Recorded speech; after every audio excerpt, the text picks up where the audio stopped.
মশলাটা কষানো হয়ে গেছে, এখন পরিমাণ মতো পানি দিব, পানিয়ে টকবাগাই উঠলেই মাছটা দিয়ে দিব। উঠলেইছে, এখন ভাজা মাছটা দিয়ে দিব। বিসমিল্লাহ, মাছটা দিয়ে দিছি, এখন একটু লাড়াছাড়া দিয়ে দেবো।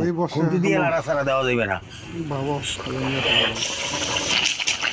মাছ রান্না হয়ে গেছে, কয়টা ধনিয়া পাতা দিয়ে দেবো। মাছ রান্না হয়ে গেছে, এখন সবাই একত্রে মিললে খাবো। দেখেন মাছগুলো কত সুন্দর রান্না হয়েছে। কলাটা আজকে আমি খাবো।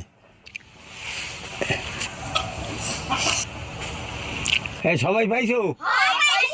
সবাই বিসমিল্লাহ খাও। বিসমিল্লাহ।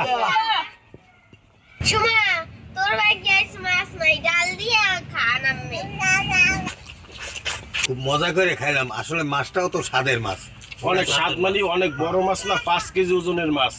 তোমার কাছে কেমন লাগছে? অনেক ভালো। দর্শক ভালো থাকেন, সুস্থ থাকেন। আমি নাতিগুলো খাইতে থাকি।